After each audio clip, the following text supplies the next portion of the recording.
It is Monday. Happy Monday to everyone. Happy Monday. Today is Motivational Monday.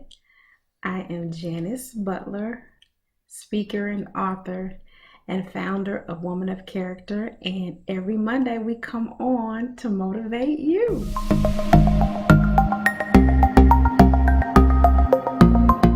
I want you to go on this journey with me. I want you to visualize yourself on this journey. The path that we're on has already been paved.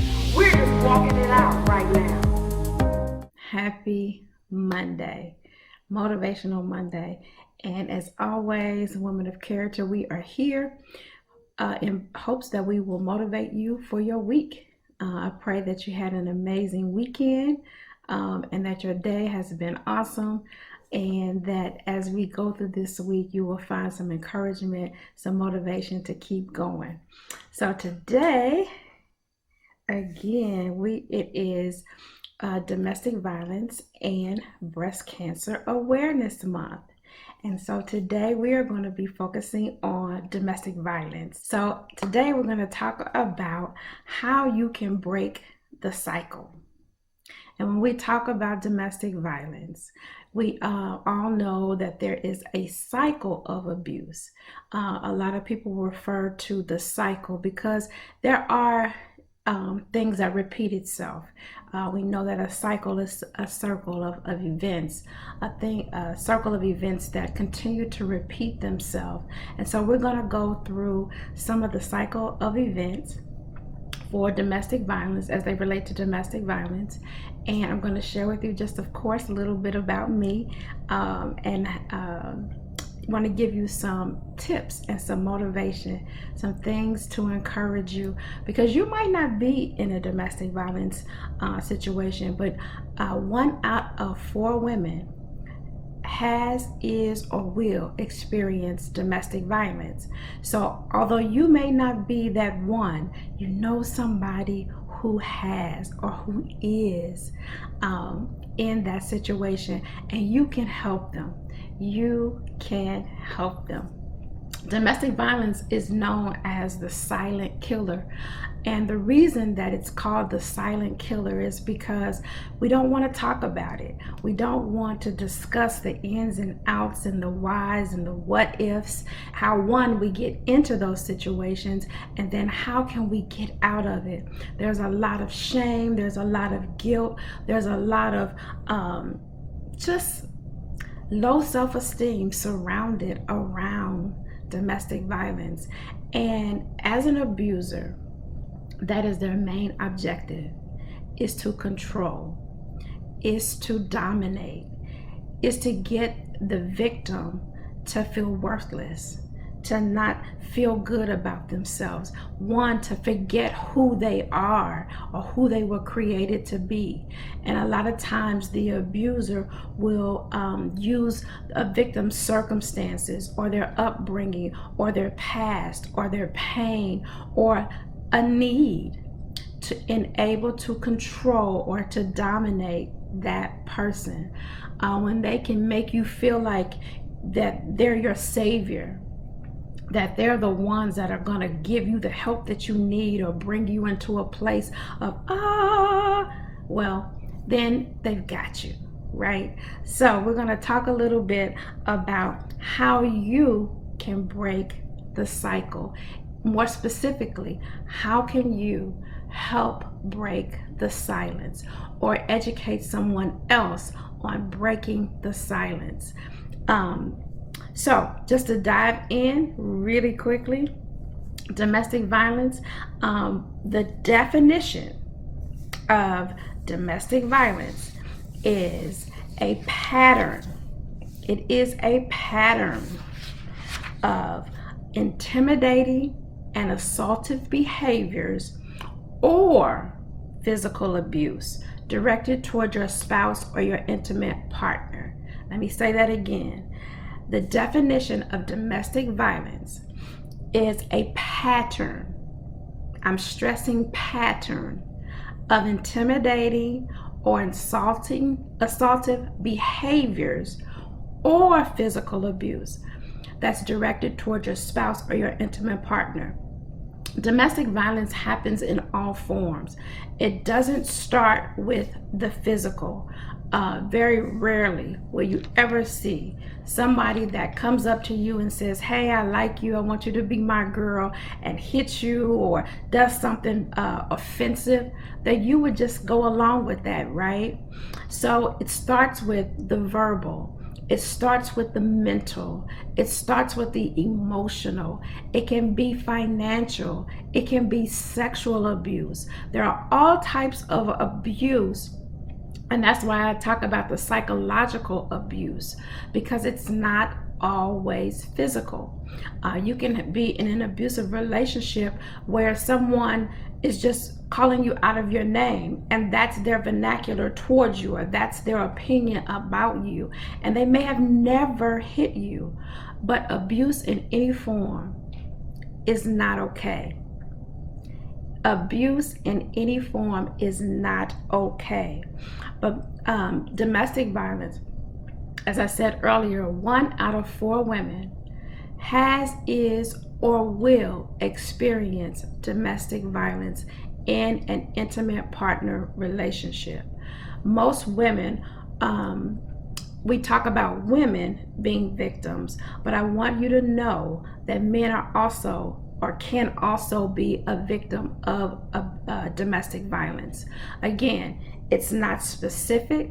It's not gender related. It's not according to your ethnicity. It's not about your religion. It's not about your financial status or your economic status.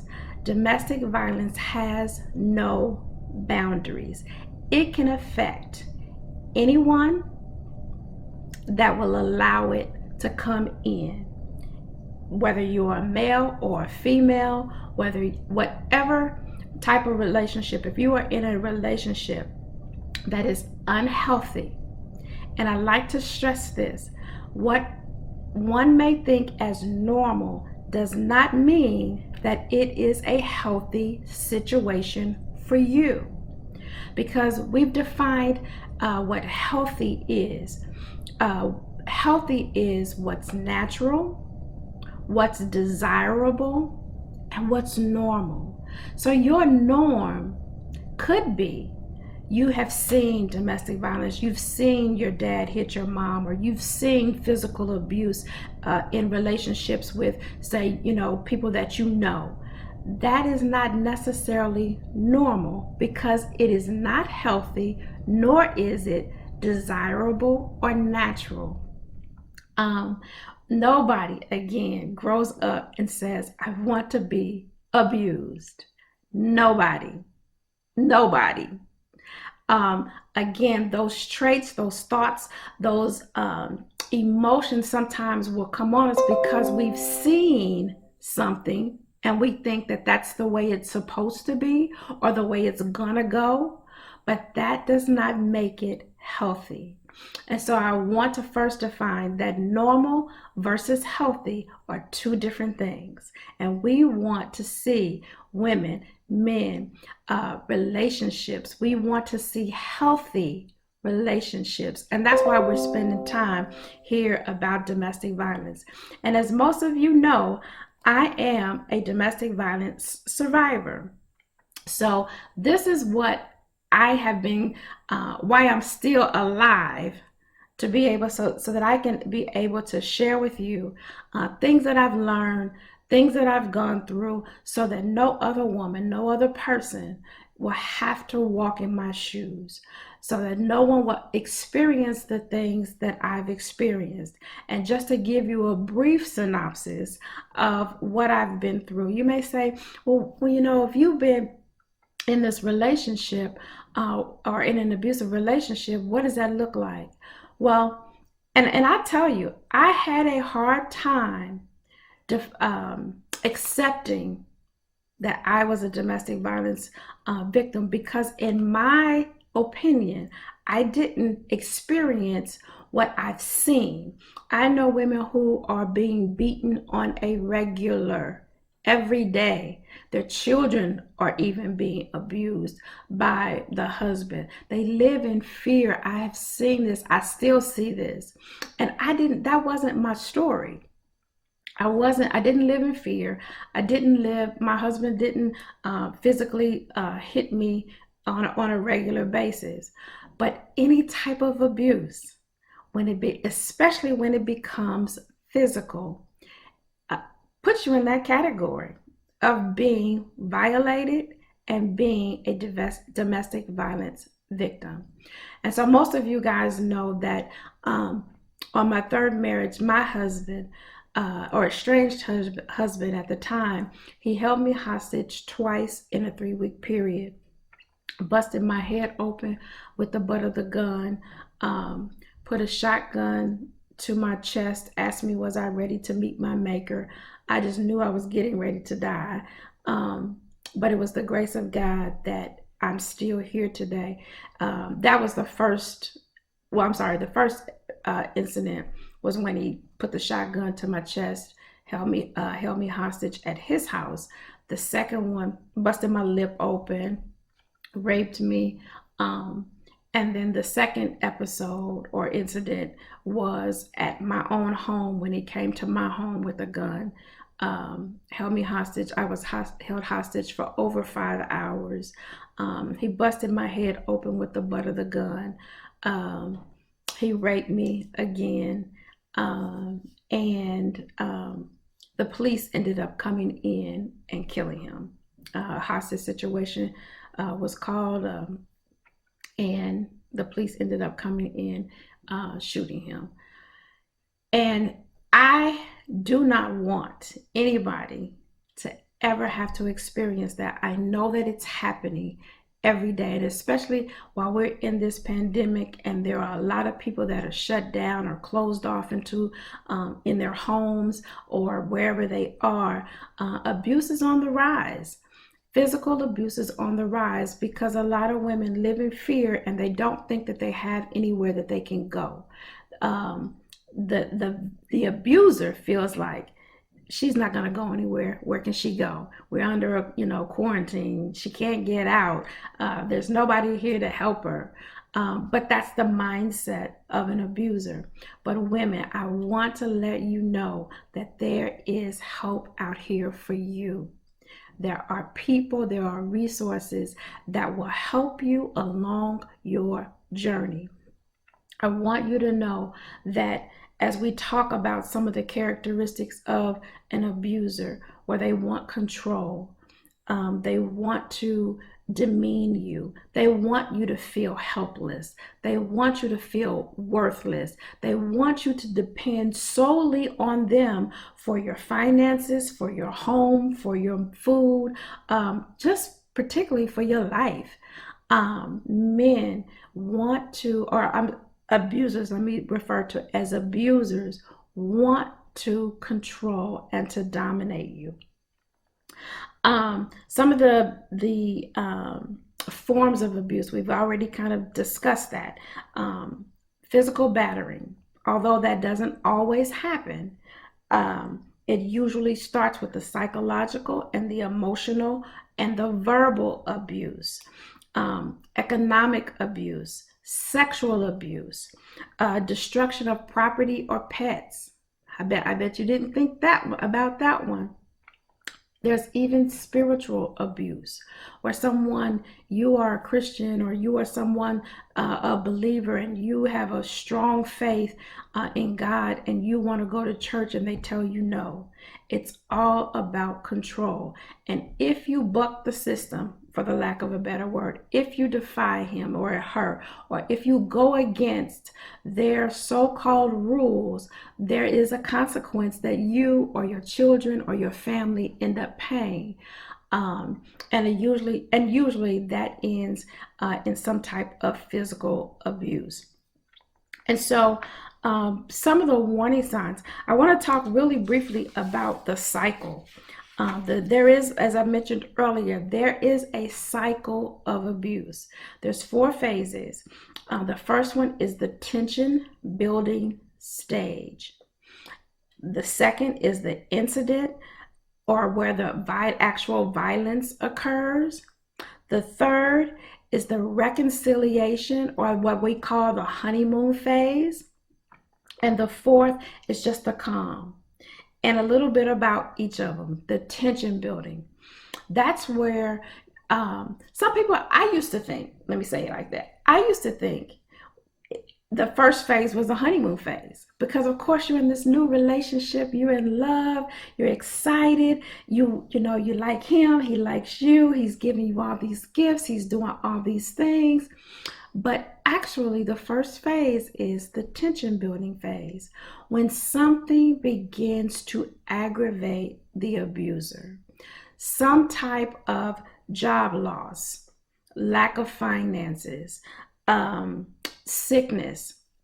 There could be any type of situation that will bring tension in your home, into your relationship. And as this tension is beginning to build, it could be like I said, the loss of a job. Could be, he got a speeding ticket, or he went to jail for something. It could be a family dispute,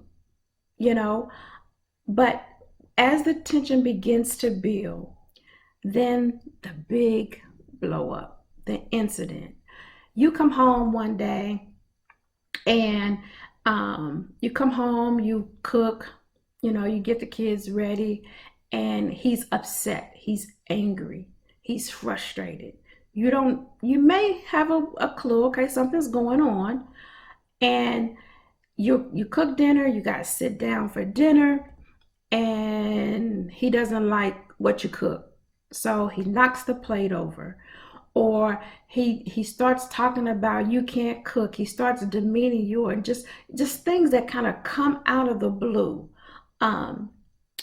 That's what we call the incident, the big thing that blew up. He starts calling you out a name. You can't do anything right. You're no good, or nobody wants you. And this is why, he has all these things as he starts belittling you about what's happening. Or, and it has nothing to do with you feeding him dinner. It has everything to do with what's going on in their mind and in their own lives, or in their own situation, their own circumstances. And instead of talking about it, instead of sitting down and having a civil conversation and, just kind of telling you what's going on, he blows up at you. And then, he either most times hits you or puts you in such fear of, being violated sexually or physically, or or just something. It could be even when we talk about financial abuse. You decide, well, hey babe, I need to go and get the kids some milk, and I'm out of money. And he's like, well, I'm not giving you any, and so you begin now to worry about well, I need to feed my babies. I need my kids to have, they need milk, or they need this, or whatever it is that they need, but he's holding the purse strings and you can't have it, right? I had a guy last summer. I was just kind of talking to him and just kind of sharing with him my story. And one thing that he mentioned to me was he realized that he was in a financially abusive relationship, because the woman that he was with, she controlled all the money. She told him how much he could spend. Although he brought his check home, they put their monies together. She told him how much money he could spend, how much money he could have.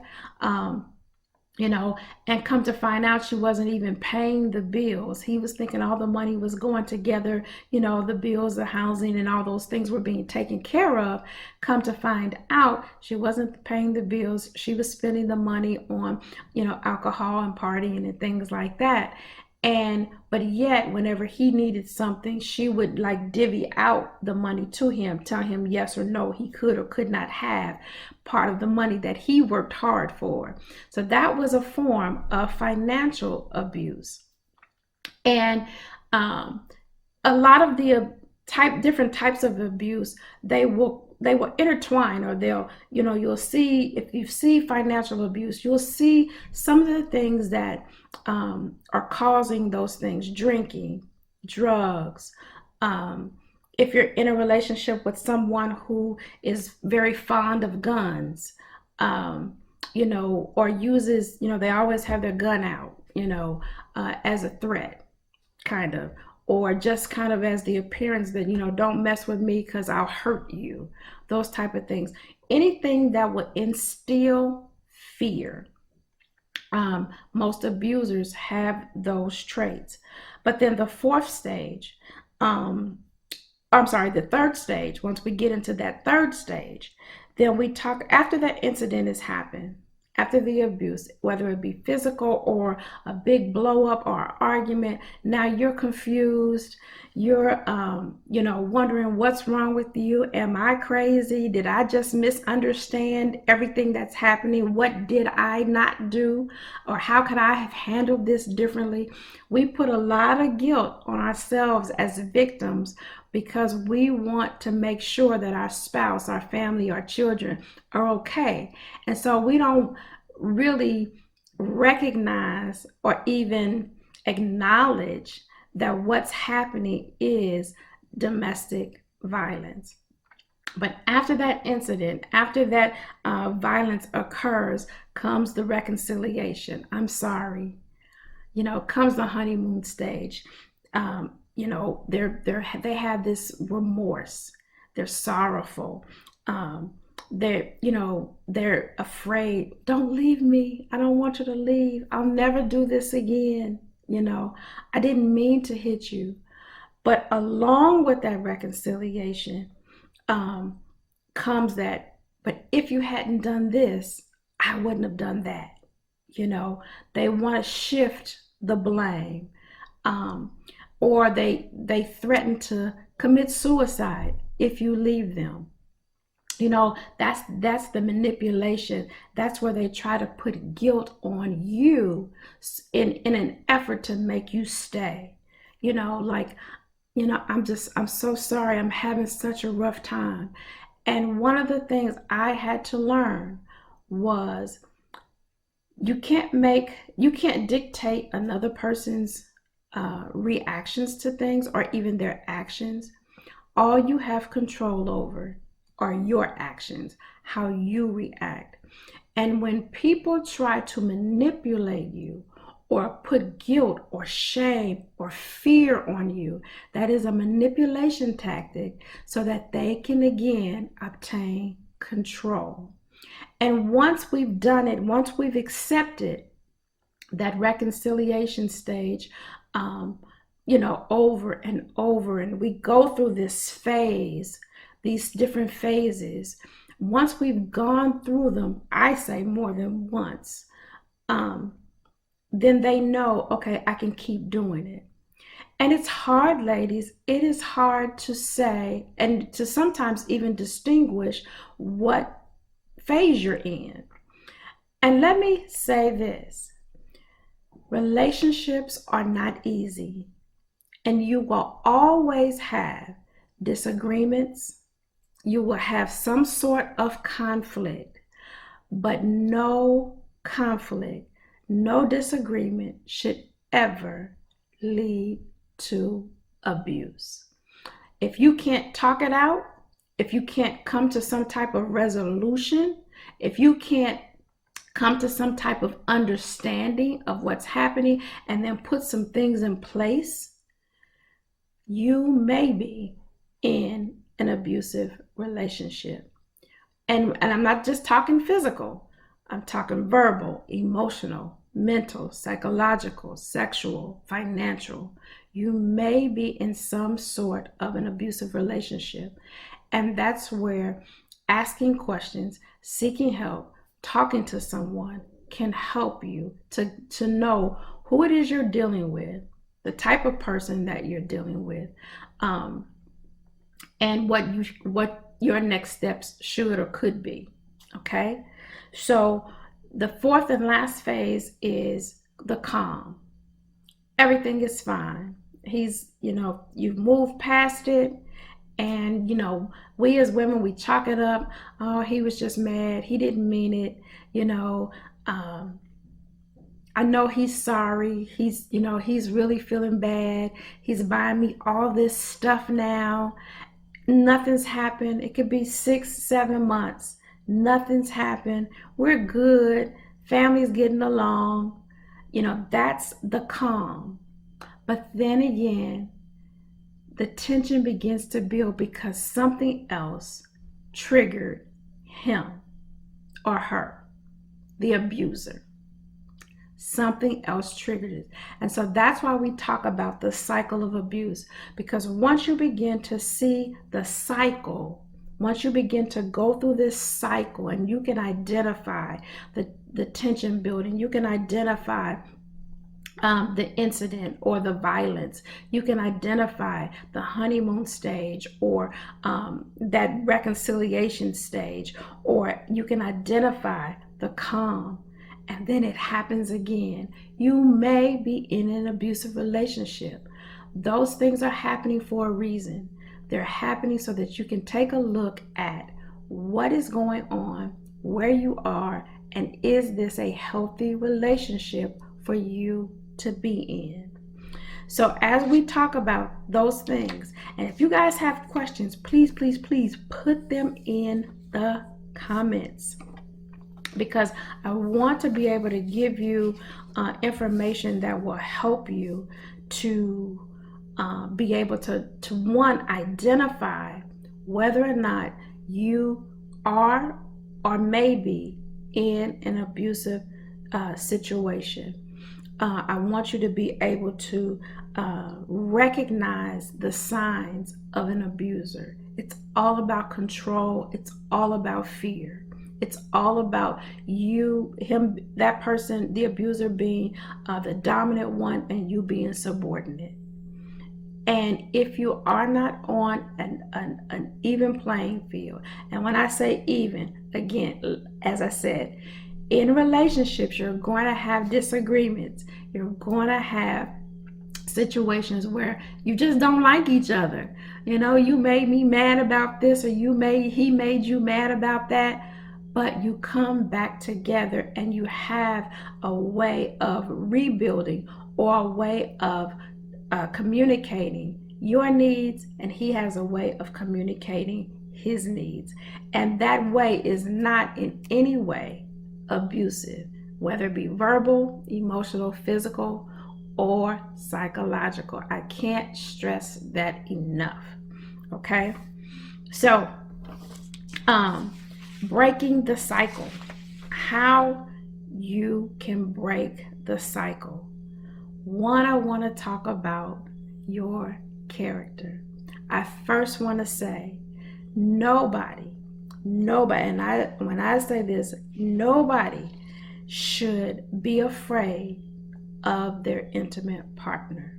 If you are not feeling secure, if you are not feeling safe, you may be in an abusive relationship. And I want to say this as well. Some things that may, if you answer some of these questions, yes, you might want to consider whether or not you're in an abusive relationship. Think about, how does he talk to you? Does he always put you down? Does he make you feel like you're not worth it? Does he demean you? Does he do you feel safe? Are you always arguing? Does your partner does he use drugs? Does he use alcohol? Is he using alcohol on a consistent, regular basis? Are there guns everywhere? Does he have a liking and an obsession with guns? Looking even at their youth, how they grew up. Was he abused or was she abused as a child? Because most abusers were abused as a young child. Most abusers were abused as a child. Stephanie says, is the silent treatment considered an abusive trait? I don't know that it would be considered an abusive trait. Because of one thing, and again, let me say this, I am not a psychologist in any way. But I do know that some people don't know how to communicate. And one of the things that I would suggest, if someone is giving you the silent treatment and it makes you feel uncomfortable or it makes you feel some type of way, if after discussing with them how their silence, or how when they give you the silent treatment treats you or makes you feel, then, and they don't change that or they don't work on that, then in a sense, I would say that is a sort of it can be viewed as an abusive trait. But on a deeper level, I would say that that person has communication issues. It could be that they're trying to process whatever is happening or whatever has happened. It could be that they don't know how their response, how you're going to respond to whatever it is they have to say. Maybe they don't really know how to communicate well. Okay, so particularly men and women, we want to talk it out. We want to get it done. Let's settle this, let's figure it out, and let's move on. Men do not operate in that same manner. Sometimes men have to retreat. You've heard men are from Mars, women are from Venus, right? Men have a man cave for a reason. They need to sometimes be able to go away and process whatever is happening. They have to be able to process it first so that then they know how to respond. And really, it could be out of respect, they don't say anything. But that's something that you guys really need to communicate. And you need to ask. It makes me feel uncomfortable when you give me the silent treatment. Let's figure out a way that I'm not feeling bad, but that you can process, or that you don't feel like you have to deal with whatever the situation is right now. How can we come to an agreement that when we get in this type of situation, we can both, although it's uncomfortable, we can all both agree that this is how we're going to handle it. I hope that helps, Stephanie. So I don't know that it's necessarily an abusive trait. I think it depends on, once you've communicated how it makes you feel, if there's some communication of how you all can deal with it and it still continues. Now, of course, you got to give the person time, because if they're used to being quiet, then okay.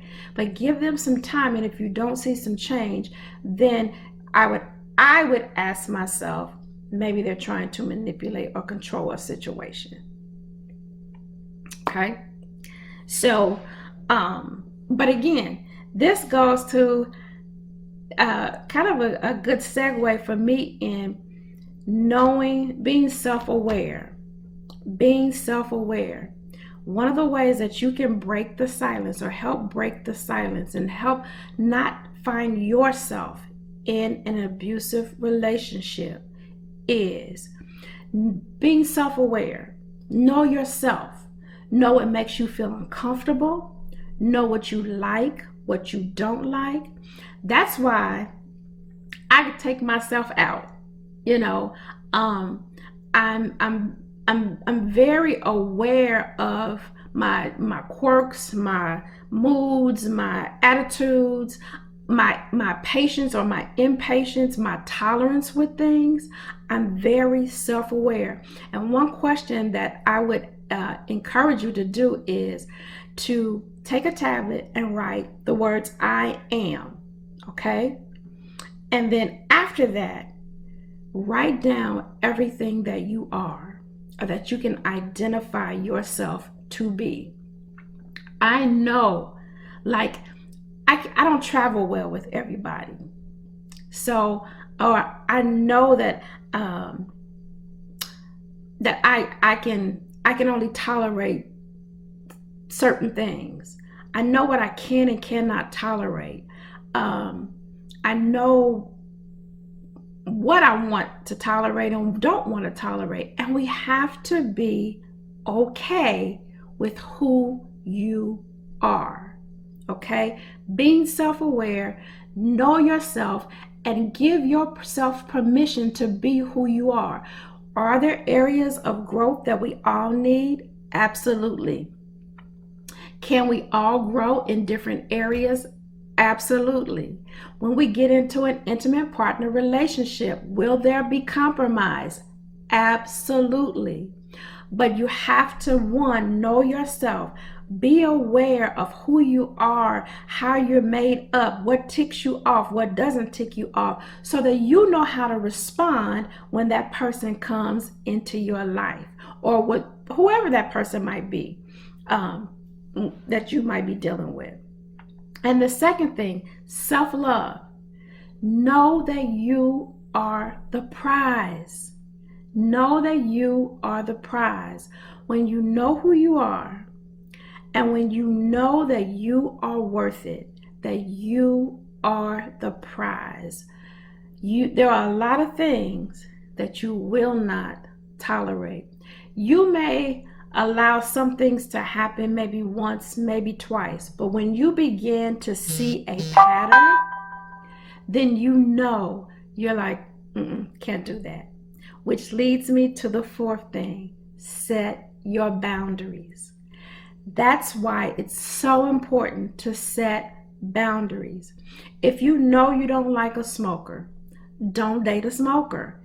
If you know that you don't like, that you don't drink, don't date a drinker, because who they were before you marry them or before you get serious with them, they will continue to be. I'll give you an example. Last year, I met a guy, and he's really, really, really, really a nice guy. He drank cigarettes. He also smoked. He drank and he also smoked cigarettes, and he smoked weed. Well, because I have boundaries set for me, not for anybody else, I said I cannot tolerate the smoking. Now, the drinking I wasn't too bad on, because I used to drink, but the smoking and the smoking weed, I was like, no, can't do that, And I asked him not to change him, but I said, is this something that you would be willing to give up? And his response was, nope, been doing that since I was 13 years old. Makes me feel good, helps me to relax, blah, blah, blah, blah, blah. So it put me in a position that I had to make a decision. Am I going to stick to the boundary that I set for myself? Or was I going to compromise and push it on out the way and ignore it? Because he had already mentioned he's not going to change. It's not something that he wanted to do. And that was okay for him. But for me, it was something I was not going to tolerate. And so, after a couple months, I said, okay. And really how we ended up breaking up was, he said, Janice, you're the only one that has an issue with me and smoking and even drinking. And the drinking was, although I knew I used to drink, the way I live now, I don't want somebody to see me drinking, one, and be like, ooh, Janice drinks, so it must be okay. Or I didn't want to fall back into a habit of drinking, because drinking back then was for me to forget the pain, to help me deal and cope with what was going on. It took me back to a place of just living, like I was really just functioning from moment to moment. And drinking helped me get through the day, because I was depressed. I was going through a whole bunch of stuff. And so I don't ever want to go back to that place. So just to have a casual drink here and there could possibly lead me back to a place of drinking, which I didn't want to go. So when he made the comment that, I was the only one having the problem, I said, you know what, you're right. You are absolutely right. I am the one having the problem, and I know that I am not trying to change you, so I need to get out of this relationship. I wish you well. And he's married now. So obviously I wasn't the one, he wasn't the one for me. But because I had set that boundary and recognized them and was willing to stick to the boundaries, then, again, it goes back to knowing myself, knowing that I'm the prize, and setting those that boundary helped me to not get into a relationship that I wouldn't be happy in later.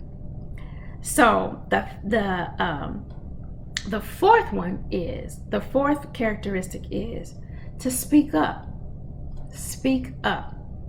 Don't be afraid to share with your partner how you feel. You don't ever want to come across as accusatory, like the accusation, well, you did this and da da da da, and you made me feel.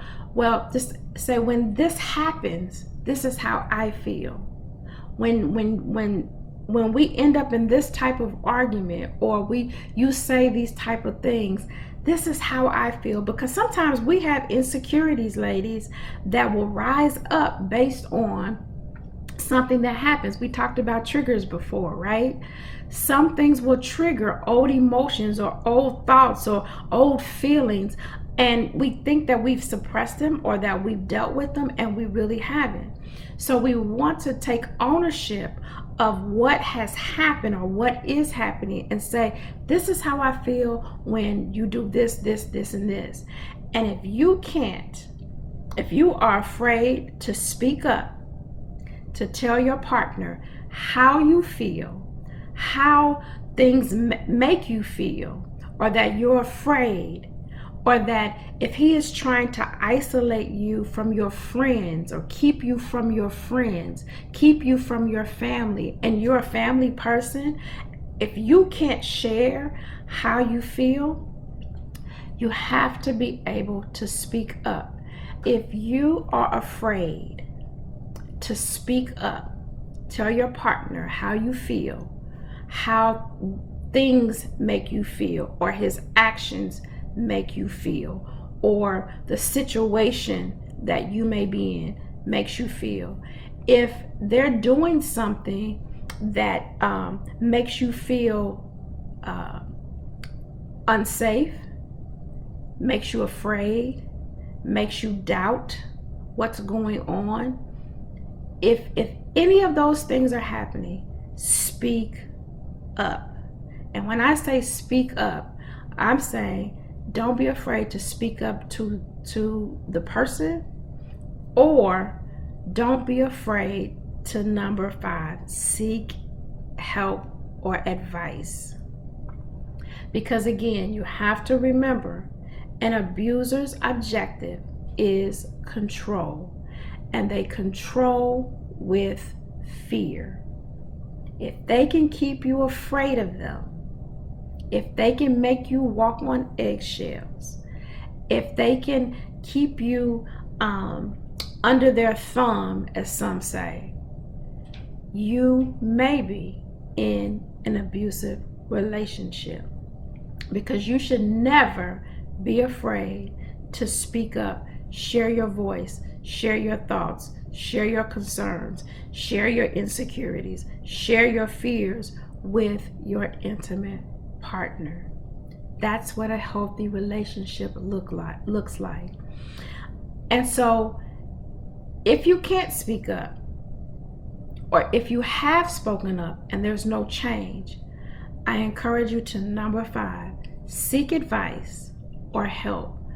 Do not be afraid to find your support system.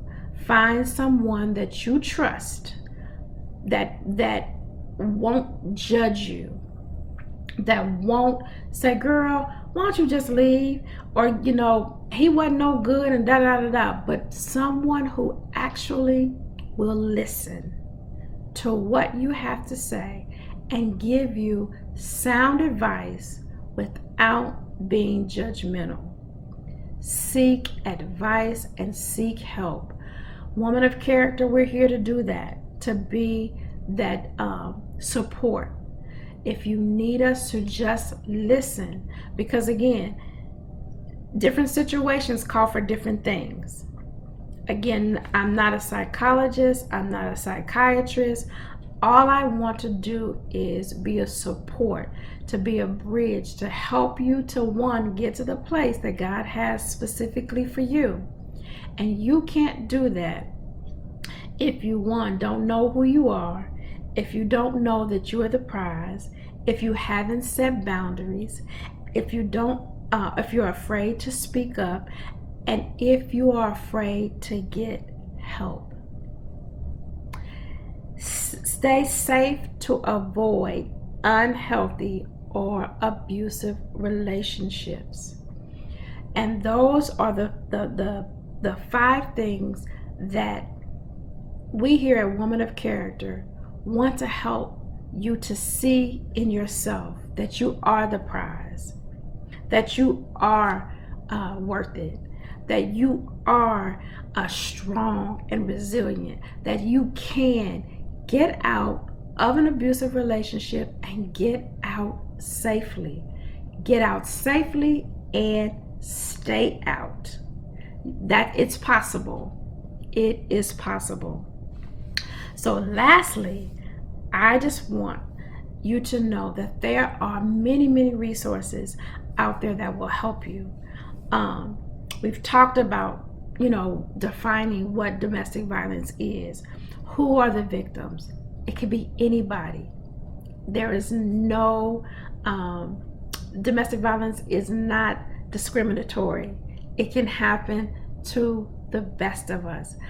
After I had gone through my ordeal the second time and was going through my healing process, I went to a support group with Rose Brooks here in Kansas City.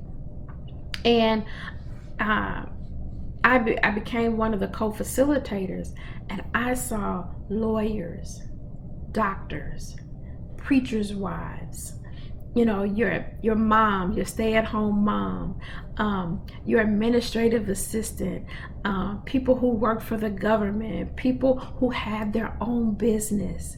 It doesn't matter who you are, Black, white, Hispanic, Asian, all in this group, in the support group. Domestic violence does not discriminate. It has no boundaries.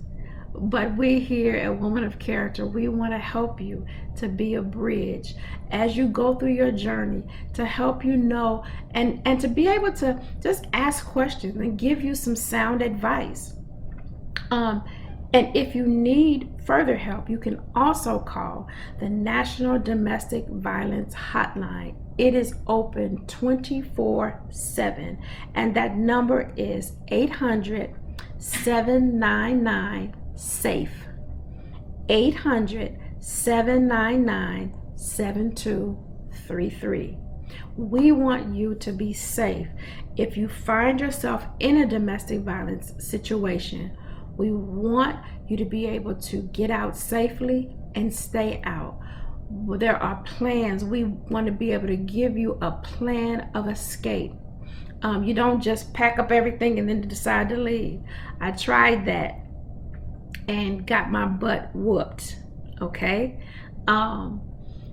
So we are all in our emotions, but we have to think. We have to be strategic. We have to have a plan in place so that you and your babies can get out of the situation safely and stay out. So again, if you want to call the National Domestic Violence Hotline, they are open 24/7. If you just need somebody to talk to, they will talk to you. They will help you find resources in your area. What doesn't matter where you are in the United States, they will help you find the closest shelter or resource that can help you to get out and to get out safely. You can always call 911. The police are being trained, have been trained on how to assist victims of domestic violence, getting them to a shelter, getting them to a safe house. They work in conjunction with the local shelters, just needing to find you a bed. Okay, so for you and your children, there is a way of escape and you can get out safely. So again, I just want you to know that you are the prize. I want to encourage you and motivate you today. Domestic violence, although it is known as the silent killer, we are breaking the silence by giving you education, giving you information so that you can take back control of your life.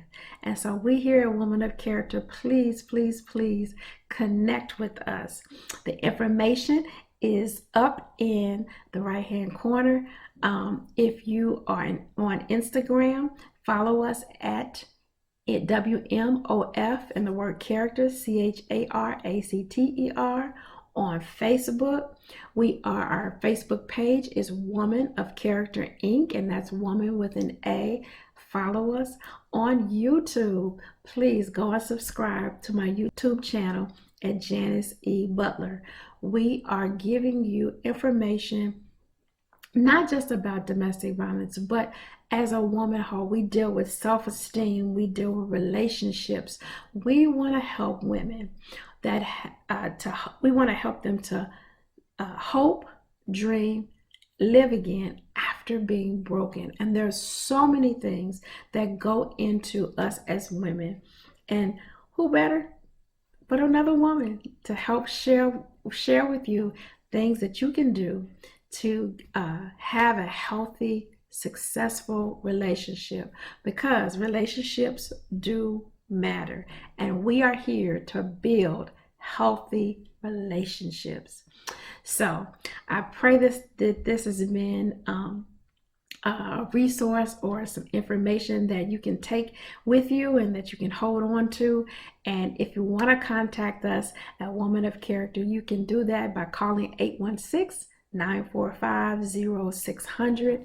Our post office box, if you would like to send us a letter, donation, or anything, is Post Office Box 18224, Kansas City, Missouri 64133. You can also go to our website, www.womenofcharacter.org, and that is woman with an A, Woman of Character, all one word, .org. We would love to hear from you. You can also send us a DM on Instagram, Facebook, and put your comments down below. We do answer them. And I just pray that this has been a motivation for you. Today is Monday, Motivational Monday, and I pray that I motivated you in some way to be a better you, to see and to get the things that God has for you. I love you guys, and I'll see you next week. Bye.